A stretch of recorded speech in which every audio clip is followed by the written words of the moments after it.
Hello friends, എല്ലാവർക്കും പുതിയൊരു വീഡിയോയിലേക്ക് സ്വാഗതം. ഇന്ന് നമ്മൾ പഠിക്കാൻ പോകുന്നത് അനിമൽ കിങ്ഡം, അതിലെ ഫൈലം പോറിഫെറയെ കുറിച്ചാണ് പഠിക്കാൻ പോകുന്നത്. ഇത് ഹെർമാഫ്രോഡൈറ്റ് ആണ്. ഹെർമാഫ്രോഡൈറ്റ് എന്താണ്? ബൈസെക്ഷൽ ഓർഗാനിസമാണ്. ബൈസെക്ഷൽ ഓർഗാനിസം എന്ന് വെച്ചാൽ എന്താണ്? സ്പേമും ഓവവും ഒരേ ഓർഗാനിസത്തിൽ തന്നെ കാണപ്പെടുന്നു. ഇത് ഇൻഡയറക്റ്റ് ഡെവലപ്മെൻറ്റും ഡയറക്റ്റ് ഡെവലപ്മെൻറ്റും രണ്ട് രീതിയിൽ കാണിക്കുന്നുണ്ട്. ഇൻഡയറക്റ്റ് ഡെവലപ്മെൻറ്റിന് എക്സാമ്പിളാണ് ഫ്രോഗ്. ആദ്യം സൈഗോട്ട് ഫോം ചെയ്യുന്നു. സൈഗോട്ട് ഫോം ചെയ്തതിന് ശേഷം അത് ഒരു ടാഡ്പോൾ ആയി മാറുന്നു. ഈ ടാഡ്പോൾ സ്റ്റേജ് കഴിഞ്ഞിട്ടാണ് അതൊരു ഫ്രോഗായി മാറുന്നത്. ടാഡ്പോൾ സ്റ്റേജിലാണ് ലാവ ഫോർമേഷനൊക്കെ നടക്കുന്നത്. അടുത്ത ഡയറക്റ്റ് ഡെവലപ്മെൻറ്റ്, അതൊരു സൈഗോട്ട് നേരെ അഡൾട്ടായിട്ട് മാറുകയാണ് ചെയ്യുന്നത്. പോറിഫെറയിൽ ബോഡിയിൽ നിറയെ പോർസ് കാണാൻ പറ്റും. അതൊരു പോർ ബിയറിംഗ് ബോഡിയാണ്. ഇതിൻ്റെ ഹാബിറ്റാറ്റ് എന്ന് പറയുന്നത് മറൈൻ ഹാബിറ്റാറ്റാണ്. അക്വാറ്റിക് ഓർഗാനിസമാണ്. ലെവൽ ഓഫ് ഓർഗനൈസേഷൻ സെല്ലുലാർ ലെവലാണ്. ഗ്രൂപ്പ് ഓഫ് സെൽസ് ഇതിൽ കാണാൻ കഴിയും. ഈ ഓരോ സെൽസിനും ഡിഫറെൻറ്റ് ഫങ്ഷൻസ് ആയിരിക്കും.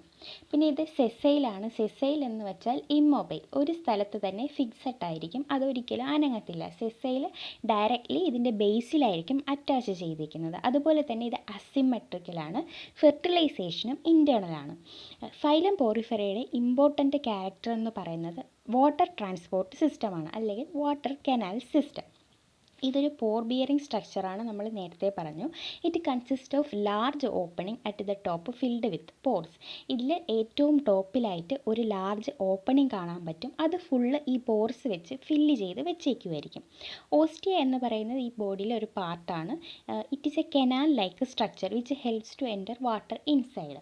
വെള്ളം അകത്ത് കയറാൻ വേണ്ടിയിട്ട് സഹായിക്കുന്നത് ഓസ്റ്റിയയാണ്.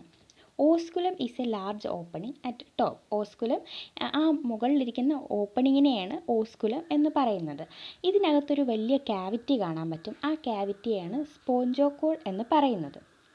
കാനോസൈറ്റ് അല്ലെങ്കിൽ കോളർ സെൽസ് കൺസിസ്റ്റ് ഓഫ് ഫ്ലെജല്ല. ഈ കാനോസൈറ്റ്സിൽ ഫ്ലെജല്ല നമുക്ക് കാണാൻ പറ്റും. സ്പോഞ്ചോകോള് കാനോസൈറ്റ്സ് വെച്ച് കവർ ചെയ്തിരിക്കുന്ന രൂപത്തിലാണ് നമുക്ക് കാണാൻ കഴിയുന്നത്. ഇനി അടുത്ത് നമ്മൾ നോക്കാൻ പോകുന്നത് ഡൈജഷൻ, റെസ്പിറേഷൻ, എക്സ്ക്രീഷൻ, ഇതൊക്കെയാണ്. ഈ ഫൈലത്തിൻ്റെ ഡൈജഷൻ എങ്ങനെയാണ് നടക്കുന്നതെന്ന് നോക്കാം. Water enters through ostia. Ostia വഴിയാണ് വെള്ളം അകത്തേക്ക് കയറുന്നത്, ഫൈലത്തിൻ്റെ അകത്തേക്ക് കയറുന്നത്. Spongocoel absorbs food particles present in water. Spongocoel എന്ത് ചെയ്യുന്നു? വാട്ടറിലെ ഫുഡ് പാർട്ടിക്കിൾസ് അബ്സോർവ് ചെയ്യുന്നു. ഈ കടലിൽ നിന്ന് ഇതിലേക്ക് എൻട്രി ചെയ്യുന്ന വെള്ളത്തിൽ എന്തൊക്കെ കാണും? മിനറൽസ് കാണും, വിറ്റമിൻസ് കാണും, അതുപോലെ തന്നെ ചെറിയ ആൽഗേസ് കാണും. ഇതൊക്കെ വലിച്ചെടുക്കുന്നത് സ്പോഞ്ചോകോളാണ്. Water flows out through the osculum with the help of upward movement of flagella in choanocytes. കാനോസൈറ്റ്സിൽ എന്തുണ്ടെന്ന് നമ്മൾ നേരത്തെ പറഞ്ഞു? ഫ്ലെജല്ല ഉണ്ടെന്ന് പറഞ്ഞു. ഈ ഫ്ലെജല്ല ഓസ്കുലത്തിലേക്ക് ഒരു അപ്വേർഡ് മൂവ്മെൻറ്റ് നടത്തും. അങ്ങനെ അപ്വേർഡായിട്ട് മൂവ് ചെയ്യുമ്പോൾ ഫുഡ് പാർട്ടിക്കിൾസൊക്കെ അവിടെ തന്നെ നിൽക്കും. ബാക്കി വരുന്ന വെള്ളം ഓസ്കുലത്തിലൂടെ പുറത്തേക്ക് പോകും. The flow of water is called water canal system. ഇങ്ങനെ വെള്ളം അകത്തേക്ക് വന്ന് പുറത്തേക്ക് പോകുന്ന ആ ഒരു സിസ്റ്റത്തിനെയാണ് നമ്മൾ പറയുന്നത് വാട്ടർ കനാൽ സിസ്റ്റം. അടുത്ത് റെസ്പിറേഷൻ.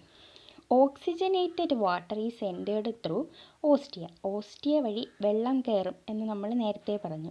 ആ വെള്ളത്തിൽ ആര് കാണും? ഓക്സിജന് കൂടെ കാണും. അബ്സോർപ്ഷൻ നടക്കുന്നു. ഈ വെള്ളം അകത്ത് കയറിയതിന് ശേഷം ഓക്സിജനെ വലിച്ചെടുക്കുന്നു. അതിനുശേഷം കാർബൺ ഡയോക്സൈഡ് ഓസ്കുലം വഴി പുറത്തേക്ക് കളയുന്നു. ഓസ്റ്റിയ വഴിയാണ് ഓക്സിജൻ അകത്തേക്ക് കയറുന്നത്. ഓസ്കുലം വഴി കാർബൺ ഡയോക്സൈഡ് പുറത്തേക്ക് കളയുന്നു.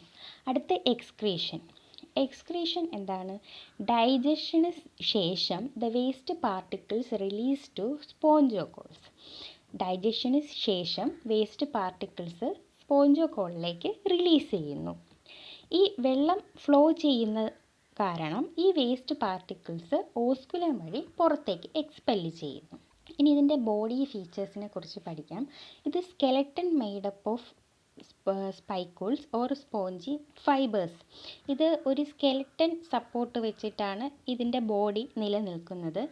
സ്പൈക്യൂൾസ് എന്ന് പറയുന്നത് ഒരു നെറ്റ്വർക്ക് ലൈക്ക് സ്ട്രക്ചറാണ്. ഇത് ഈ പോറിഫറയുടെ മിഡിൽ ഭാഗത്തായിരിക്കും കാണാൻ പറ്റുന്നത്. അടുത്ത റീപ്രൊഡക്ഷൻ ഇതിൽ ഹെർമാഫ്രോഡൈറ്റ് ആണ്. നമ്മൾ നേരത്തെ പറഞ്ഞു മൊണേഷ്യസ് ആണ്, അതായത് ബൈസെക്ഷൽ. ഇത് ബൈസെക്ഷൽ ആണെങ്കിലും ക്രോസ് ഫെർട്ടിലൈസേഷൻ ആണ് നടക്കുന്നത്. എങ്ങനെ നടക്കുന്നത്? ഒരു ഫൈലത്തിൽ തന്നെ സ്പേമും ഓവവും ഉണ്ടാകുന്നു. ഇതിനകത്ത് ഉണ്ടാകുന്ന ഈ സ്പേം ഈ വാട്ടർ ഫ്ലോ സിസ്റ്റം വഴി പുറത്തേക്ക് വന്ന് മറ്റൊരു ഫൈലത്തിനകത്തേക്ക് കയറി അതിലെ എഗ്ഗുമായിട്ട് ഫ്യൂസ് ആവുന്നു. ഈ എഗ്ഗ് എവിടെയാണുള്ളത്? മിഡിൽ ലെയറിലാണുള്ളത്. അവിടെ വെച്ച് ഫെർട്ടിലൈസേഷൻ നടന്ന് ഒരു സൈഗോട്ട് ഫോം ചെയ്യും.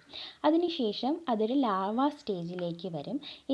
ഈ ലാർവ സ്റ്റേജിൽ വന്നതിന് ശേഷം ഓസ്കുലം വഴി ഈ ലാവ പുറത്തേക്ക് വന്ന് വെള്ളത്തിനകത്ത് വെച്ചാണ് ഇതിൻ്റെ അഡൽട്ട് ഫോർമേഷനും പിന്നെ അതൊരു നെക്സ്റ്റ് പോറിഫറയുമായിട്ട് മാറുന്നത്.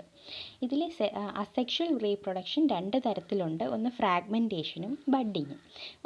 ഫ്രാഗ്മെൻറ്റേഷൻ എന്ന് പറയുമ്പോൾ ഫ്രാഗ്മെൻറ്റ് വഴി ഒരു ന്യൂ ഓർഗാനിസം ഉണ്ടാകുന്നു. ബഡ്ഡിങ് എന്ന് പറയുമ്പോൾ ഈ പോറിഫറയുടെ ബേസിൽ ഒരു ബഡ് ഉണ്ടാകുന്നു, ബഡ് ഫോം ചെയ്യുന്നു. അതൊരു പുതിയ പോറിഫറയായിട്ട് ഈ ബഡ് ഒരു പുതിയ പോറിഫറയായിട്ട് മാറുന്നു. ഇതിൽ റീപ്രൊഡക്ഷൻ 2 തരത്തിലുണ്ട്. സെക്ഷൽ റീപ്രൊഡക്ഷനും അസെക്ഷൽ റീപ്രൊഡക്ഷനും.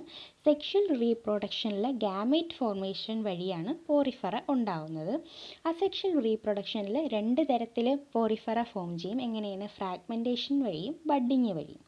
പോറിഫറയുടെ കുറച്ച് എക്സാമ്പിൾസ് നോക്കാം. Sycon, Spongilla, fresh water sponge, Euspongia, bath sponge.